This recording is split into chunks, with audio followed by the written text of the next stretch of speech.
Daphné, vous êtes notre chroniqueuse de littérature étrangère, il y a du choix. Hein. Tous les pays du monde, sauf tous ceux qui parlent français.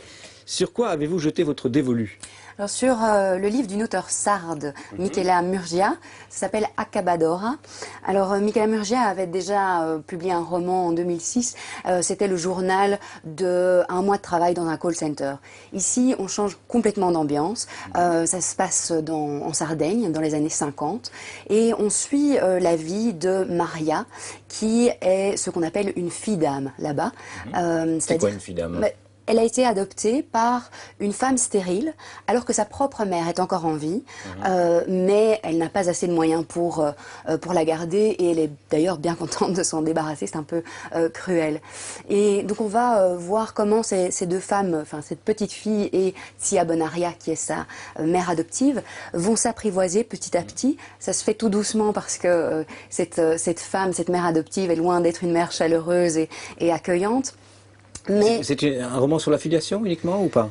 Non, pas uniquement, mais je peux pas vous en dire beaucoup plus, c'est un peu le problème du roman, je vous explique. Il y a une surprise. Oui, il y a une surprise. C'est que petit à petit, la fille, Maria, va découvrir ce qu'est réellement sa mère adoptive. Elle l'entend régulièrement sortir la nuit sans savoir où elle va, et puis en fait, elle va découvrir ce que tout le village sait sauf elle, c'est qu'elle est l'Accabadora, c'est le titre du livre. Évidemment pas m'expliquer ce que c'est. Et je ne vais pas vous expliquer ce que c'est, ça gâcherait trop le plaisir de la lecture. Mais ce que je peux vous dire, c'est que c'est un roman à la fois très fort et très simple, avec une belle écriture poétique, qui traite légèrement d'une question assez grave, mais je ne peux pas vous révéler laquelle. C'est un peu difficile. J'ai quelques idées quand même. Vous avez quelques idées quand même. Oui, des aiguilles à tricoter de temps en temps. Il y a quelques pistes. Ah, on pense à ça, évidemment. Je n'ai rien. Bon, allez, admettons, oublions. Et puis donc on est dans une Sardaigne rurale, où la vie est difficile, où les rumeurs courent tout le temps, les superstitions sont tenaces, et par ce côté un peu rude, ça me fait un peu penser au Soleil d'Escorta de Laurent Godet. Et donc voilà, en tout cas c'est un beau coup de cœur. Qui lui avait valu le Goncourt. Voilà. Votre choix s'est porté pourquoi sur ce livre? Pour justement sa simplicité, sa poésie. C'est un rayon de soleil? C'est un rayon de soleil noir, voilà. On a bien compris que c'est quand même pas non plus c'est entre les deux, une histoire complètement légère. Hein. C'est au seuil, Michela Murgia, Accabadora. Merci Daphné. Oui, bien.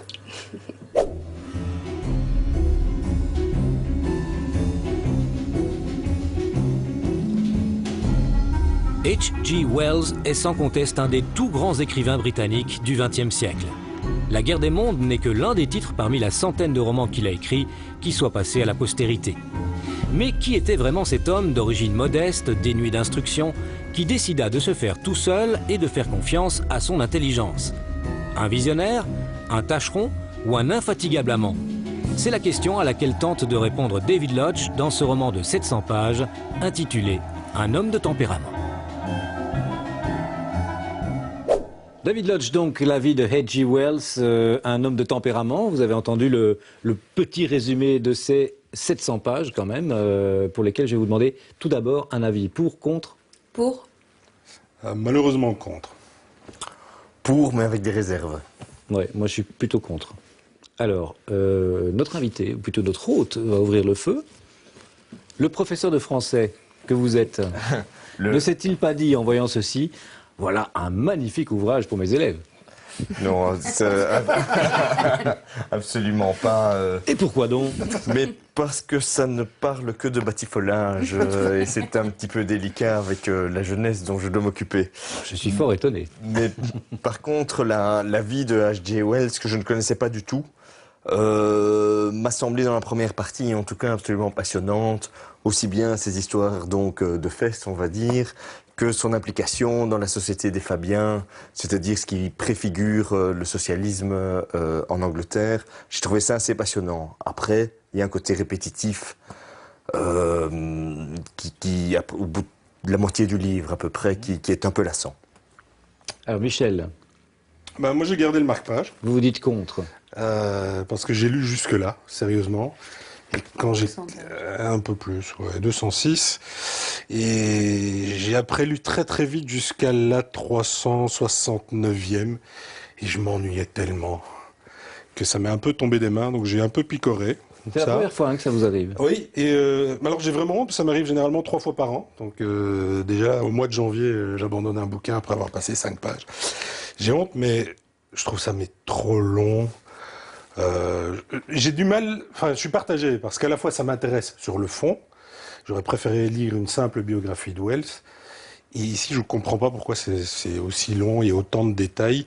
Et je me demande même si on n'est pas en train de subir un modèle inflationniste dans la littérature anglo-saxonne, où tout devient plus grand, plus de détails, exactement plus d'adjectifs, plus de ceci, plus de cela. On peut plus rentrer dans une maison, même en thriller, des Harlan Coben et consorts.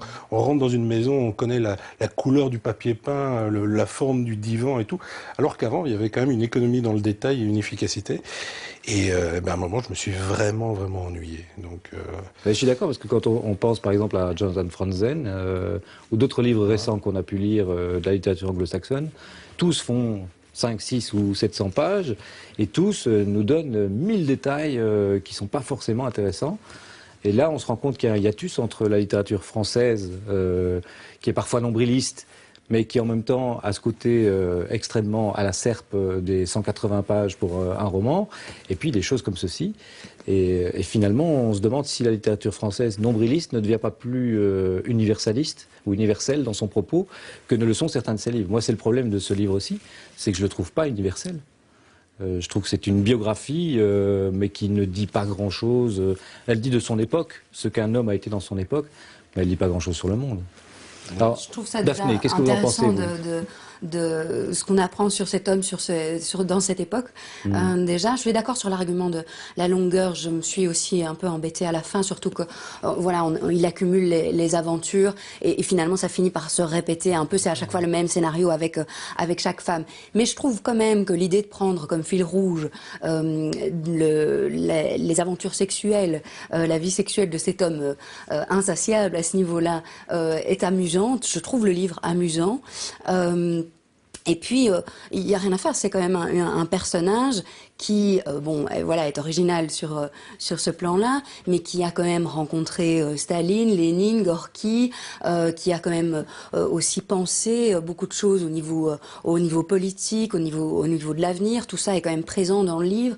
Il y a aussi une relation épistolaire avec Henry James qui est assez amusante, je trouve. Donc... surtout sur la plume d'Henry James. Ça, oui, c'est chaque fois qu'Henry James répond qu'on boit du petit lait. Parce que quand lui, il écrit, c'est pas tellement drôle. Ça m'a pas vraiment donné envie, par contre, de lire Wells. Mais... Alors que c'est l'objectif, parce que je trouve que la dernière page est vraiment superbe pour ça, et on sent bien que David Lodge a une passion pour Wells, et a envie de dire, mais voilà, on avait un auteur qui, avant la Première Guerre mondiale, était un mec qui était hyper connu. Enfin, c'était le Spielberg d'aujourd'hui. Donc, une petite phrase à l'époque disait, tout Anglais qui a au moins lu un livre dans sa vie a lu un Wells. Et au final, le jour où il décède, dans le Times, sa nécrologie, c'est 4 lignes. Mais c'est aussi, je pense, c'est des indices qu'on a par ailleurs, si on s'est déjà intéressé au personnage. Et j'ai l'impression que Lodge a écrit pour des Anglais qui connaissent déjà ça, puisque dans l'introduction dans les premières pages du roman, on voit Wells qui s'inquiète de sa nécrologie, par exemple, qui reprend les textes qu'il a lui-même écrits. Donc, si on sait comment ça s'est réellement terminé, ça fait écho, mais le lecteur francophone qui est pas rentré là-dedans. Il y a autre chose, moi, qui m'a gêné aussi. Je sais pas si ça vous a ennuyé, mais c'est le recours à l'interview fictive. Ah oui, on a l'impression que chaque fois que Lodge veut donner des infos, et beaucoup d'infos d'un coup, un peu rébarbatives, c'est-à-dire des infos qui viennent pas dans son récit, mais qui voudraient montrer qu'il sait tout sur le personnage, qu'il a enquêté, qu'il a toutes les infos, il nous les donne via une fausse interview qui revient épisodiquement et en longueur. Qui serait une sorte de monologue en forme d'interview de Wells avec lui-même. Moi, au début, j'ai pas vraiment accroché parce que j'avais l'impression d'une sorte d'artifice littéraire qui n'avait pas beaucoup d'intérêt. Ouais. Mais au fur et à mesure, je trouve que la voix trouve son ton, qu'elle devient de plus en plus critique et qu'elle nous permet finalement, via cette voix, à nous lecteurs, d'interpeller Wells et justement de l'acculer un peu dans ses contradictions. Et j'ai bien aimé ce côté-là, finalement. Oui, moi je crois que l'auteur a a énormément de respect pour Wells.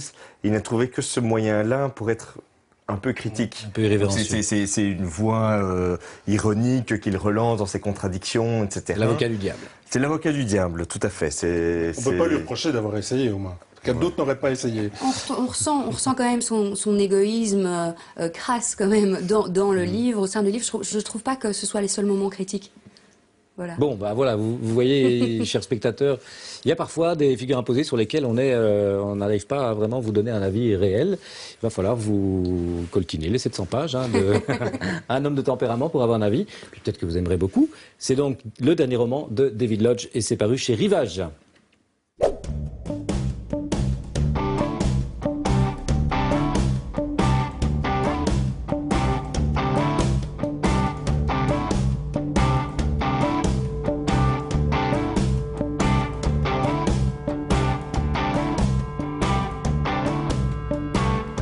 Aujourd'hui, quand on évoque le numérique, c'est d'abord pour parler technologie et outils de lecture, et puis pour parler des livres numériques publiés par les grands éditeurs, qui sont des éditeurs papier. Et on oublie trop souvent qu'il existe des éditeurs qui ne font que du livre numérique. Le jargon, c'est les pure players. Alors, par exemple, Storylab, qui a une certaine expérience, s'est lancé dans le pure player il y a quelques années. Et une des critiques qu'on peut entendre, c'est « Oh, le livre numérique, exclusivement numérique, c'est des mauvais bouquins, faits par des mauvais auteurs, c'est pas corrigé, il n'y a pas de travail éditorial. » Eh bien non. Par exemple, chez Storylab, qui retrouve-t-on? Sébastien Gendron, dont je vous ai justement parlé dans la chronique Mauvais Genre. Preuve qu'un auteur va avoir les mêmes qualités, voire les mêmes défauts d'écriture, mais il s'adapte à un nouveau média. Là, j'ai un petit scoop aussi pour les spectateurs de Livrets à domicile. En février, la Belgique va avoir son premier éditeur pure player. Et il commencera avec un texte de Jacques Mercier et un texte de Patrick Delperdange. Comme quoi, les livres exclusivement numériques, c'est pas écrit que par des manches.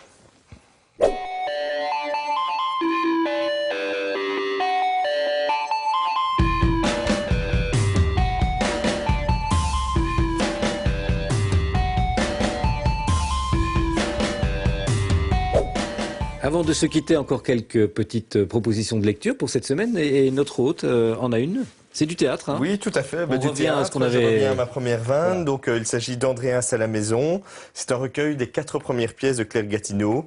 Je parlais d'écriture originale tout à l'heure. C'est une écriture très fine, très originale, très intéressante. Chacune des pièces est traitée différemment. C'est passionnant. C'est publié chez Émile Lanzmann, qui est le plus grand éditeur de théâtre et qui est belge. Michel. Alors, toute autre chose, Sans forme, le deuxième tome du Protectorat de l'ombrelle. On peut tout lire, hein. Le premier et puis le troisième va bientôt arriver. Alors, elle n'a pas d'âme, elle vit avec un loup-garou et ils enquêtent sur un problème qui touche les vampires et tout ça se passe dans le Londres victorien. C'est très très drôle, c'est très bien écrit, ça change de la bitlite de qu'on nous fourgue généralement par Tonley. C'est chez Orbit, donc c'est vraiment à découvrir. Sinon, une bande dessinée, un polar très très serré de Will Argunas, In the Name of. Imaginez que le successeur de Benoît XVI est le premier pape noir, il va aux États-Unis, il est assassiné, et le FBI doit essayer d'enquêter sur cet assassinat. C'est très très bien, assez cynique et très intelligent. Daphné ? Alors moi, c'est un livre de photographie et de texte de Cyril Zvet et le photographe Reza. C'est pas donc c'est Au pays des mille et une nuits, c'est publié chez Actes Sud.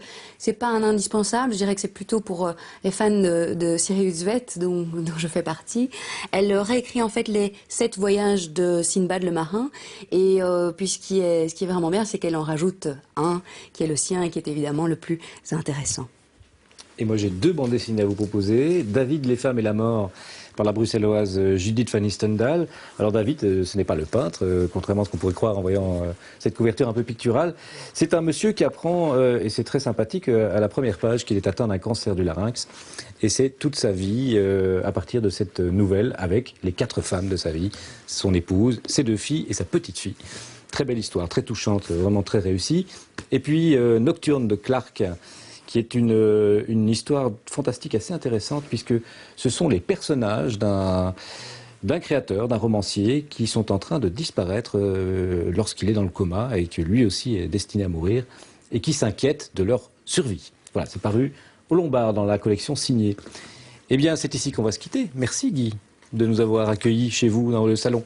Ce fut un plaisir. Ce fut un plaisir. Merci à vous aussi qui nous regardez. N'oubliez pas que vous pouvez être le prochain Guy, si vous le souhaitez. Et il suffit pour ça de vous adresser à nous. On viendra débarquer avec nos caméras et nos chroniqueurs avec grand plaisir chez vous tout bientôt. Excellente lecture, bonne fin de nuit.